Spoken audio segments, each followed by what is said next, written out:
O enunciado do teorema do completamento diz o seguinte: seja V um espaço vetorial de dimensão n maior que 1, se você tem um subconjunto com R vetores que seja linearmente independente com R vetores, e esse número de vetores tem que ser menor do que a dimensão do espaço, portanto R menor que n, então existem n-r vetores, esses daqui, com índices que vão de R mais 1 até n, que também pertencem ao espaço vetorial V, de maneira que a união desse subconjunto aqui, vamos chamar ele de A, esse subconjunto de V, Li, com esses vetores aqui, seja uma base de V. Ok? Então, você tem um subconjunto do espaço vetorial com R vetores, R menor que a dimensão do espaço. Você pode completar esse subconjunto com outros vetores linearmente independentes, de modo que esse conjunto maior aqui, que incorpora esses vetores de A aqui, passe a ser uma base de V. Por exemplo, a gente pode imaginar que V é um espaço vetorial com dimensão 5. E a gente pode pensar que a gente tem um subconjunto desse espaço vetorial com dimensão 5 com 3 vetores. Portanto, esse subconjunto aqui desse espaço com dimensão 5 teria 3 vetores. O 1, o 2 e o 3. Obviamente, esse subconjunto não seria uma base do espaço vetorial com dimensão 5, porque qualquer base desse espaço vetorial teria que ter 5 vetores. Isso é um teorema. Portanto, embora esse subconjunto fosse linearmente independente, seja linearmente independente, ele não é suficiente para gerar o espaço. Mas o que o teorema do completamento diz é que esse conjunto com 3 vetores linearmente independentes, você pode completar criando um conjunto maior com 2 vetores a mais, para formar um subconjunto com 5 vetores, de modo que esses 5 vetores, também sendo linearmente independentes, sejam uma base de V. Vamos fazer a prova do teorema do completamento. Bom, vamos considerar um conjunto C, seja C um subconjunto do espaço vetorial B, de modo que C seja uma base de V. Portanto, ele vai ter n vetores necessariamente. Vamos chamar de V1, assim por diante, até Vn, portanto, n vetores. Então, seja C uma base de V. Portanto, para ser uma base de um espaço vetorial, desse espaço vetorial V que tem dimensão n, esse conjunto tem que ter n elementos. Aqui a quantidade de elementos na base é o que define a dimensão do espaço. E eles são linearmente independentes, portanto geram todo o espaço. É simplesmente a definição de base. Vamos considerar um conjunto definido pela união desse subconjunto de V aqui, desses vetores, desses R vetores, desse conjunto que a gente está chamando de A, com essa base aqui de V. Portanto, vamos definir a união desses dois conjuntos. Tomemos a união e vamos chamar de S. S é a união desses vetores aqui, desse subconjunto linearmente independente, com os vetores da base. Portanto, S é igual ao conjunto que tem todos esses vetores U, de U1 até o R, portanto R vetores, com esses vetores aqui. Os vetores de C, que são uma base de V. Obviamente, esse conjunto aqui não é uma base de V, porque eles são linearmente dependentes. No caso, esse conjunto aqui tem R vetores do conjunto A, mais N vetores da base. Portanto, esse conjunto tem R mais N vetores. R mais N vetores, e como o espaço vetorial tem dimensão N, aqui tem um conjunto com quantidade de elementos maior do que a dimensão do espaço. Portanto, esse conjunto aqui é um conjunto linearmente dependente, certo? S é linearmente dependente, porque a quantidade de elementos dele é maior que a dimensão do espaço. Mas a gente pode considerar um outro subconjunto, aliás, um subconjunto desse S aqui, vamos chamar ele de B, que seja um conjunto linearmente independente, com o maior número de vetores possível e que contenha todos os vetores aqui de A, de U1 até R. Contenha todos esses vetores aqui. Vou até colorir de uma cor diferente. Esses vetores em vermelho aqui. E alguns vetores aqui dessa base de V, esses vetores de V1 até Vn. Obviamente, se a gente quer manter todos esses daqui, a gente vai ter que tirar vetores aqui dessa parte. Então, esse subconjunto B aqui de S vai ter que conter todos esses vetores aqui e a gente vai ter que retirar alguns aqui. Vamos dizer que a gente vai manter os vetores de V1 até um certo Vs, onde S é menor do que N aqui.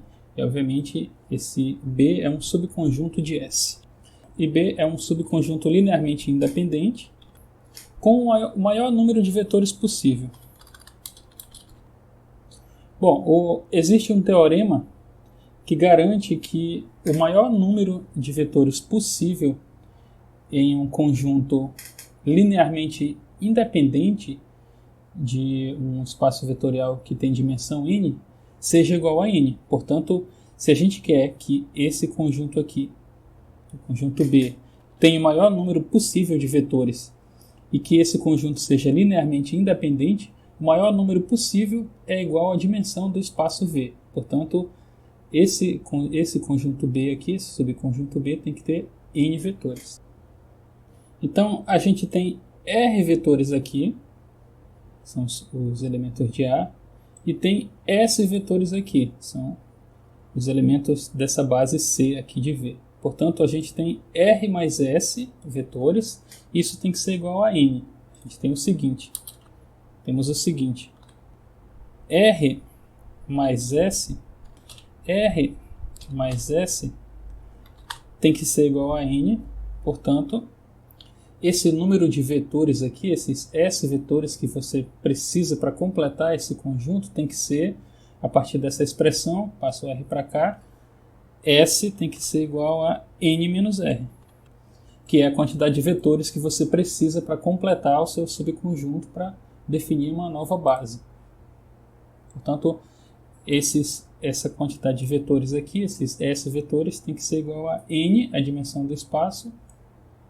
Aqui eu coloquei errado, R, N menos R, que é a quantidade de vetores aqui de A. Vetores que faziam parte desse subconjunto linearmente independente do espaço V. A gente precisa verificar que esse conjunto aqui, além de ser linearmente independente, também é uma base do espaço V, ou seja, que ele gera o próprio espaço vetorial V. Como é que a gente pode fazer isso?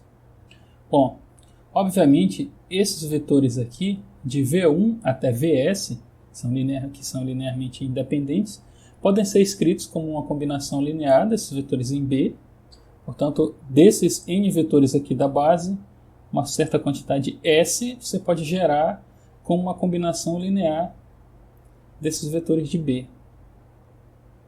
Agora, essa base C aqui a gente poderia escrever assim. C, esse conjunto aqui, é o conjunto de vetores que vai de V1 até Vs, a quantidade que você completou aqui, vamos colocar aqui. Além disso, de Vs mais 1 até o Vn, só escrevendo de uma maneira mais explícita aqui. Você pegou esses daqui, dessa base, e completou esse conjunto B. Sobraram esses daqui no caso foram os que foram retirados dessa base para completar esse conjunto B aqui. Esses todos aqui, que fazem parte já de B, podem ser escritos como uma combinação linear de B. Esses outros todos aqui, a gente precisa verificar que eles também podem ser escritos como uma combinação linear de B. Se esse for o caso, todos esses vetores são escritos como combinação linear de B, e se esses daqui forem também, então todos os vetores dessa base podem ser escritos como combinação linear desses vetores em B.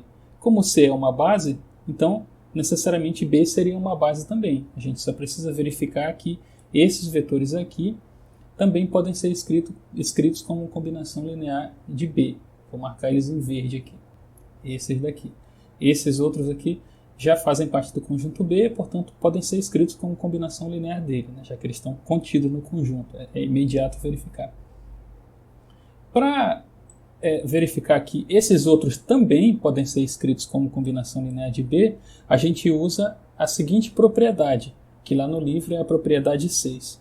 Se você tem um conjunto com n vetores que é linearmente independente e você pega um outro vetor que pertence ao mesmo subespaço, um outro vetor que não faz parte desse conjunto aqui, e faz a união desse outro vetor, com esse conjunto linearmente independente, que é o que está representado aqui. Se essa união desse conjunto que é Li com esse novo vetor U, nota aqui está o conjunto S, esses elementos aqui do conjunto S estão aqui, e a gente está incluindo também o novo vetor U.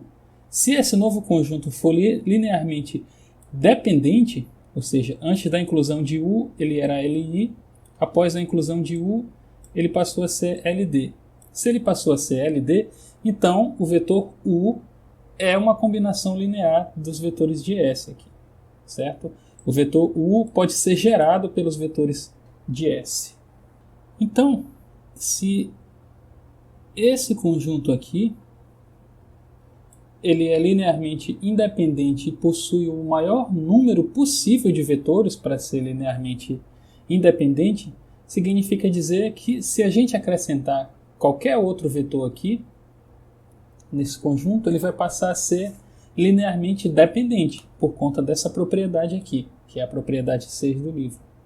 Isso significa dizer que se a gente colocar qualquer um desses vetores aqui, de S mais 1, de V, S mais 1 até o Vn, os vetores da base desse conjunto, ele vai passar a ser LD. E, portanto, por conta dessa propriedade, se ele passar a ser LD, é porque o conjunto que foi incluído pode ser escrito como uma combinação linear dos vetores que já estavam presentes, certo? Então, se eu acrescentar, por exemplo, aqui nesse conjunto o vetor Vs mais 1, ele já não seria mais linearmente independente, ele seria LD, e como ele era linearmente independente antes da inclusão, significa que esse vetor que foi incluído pode ser escrito como uma combinação linear dos vetores que já estavam presentes, é justamente o que diz a propriedade 6. E aí você faz isso para cada um desses vetores aqui, que fazem parte da base, e consegue comprovar que todos os outros vetores aqui da base podem ser também escritos como combinação linear dos vetores em B. Todos esses daqui que já fazem parte de B podem ser escritos porque já fazem parte do conjunto. Esses daqui que não fazem parte do conjunto podem ser escritos também por uma consequência da propriedade 6 do livro. Significa dizer que todos os vetores dessa base aqui, dessa base de V, podem ser escritos como uma combinação linear de B. Ou seja, B também é uma base. Temos o seguinte, então. Por conta da propriedade 6, todos os vetores da base C podem ser escritos como combinação linear de B. E como C é uma base de V, e B é linearmente independente, então B também é base de V, que era o que a gente queria provar desde o início, portanto está provado o teorema do completamento.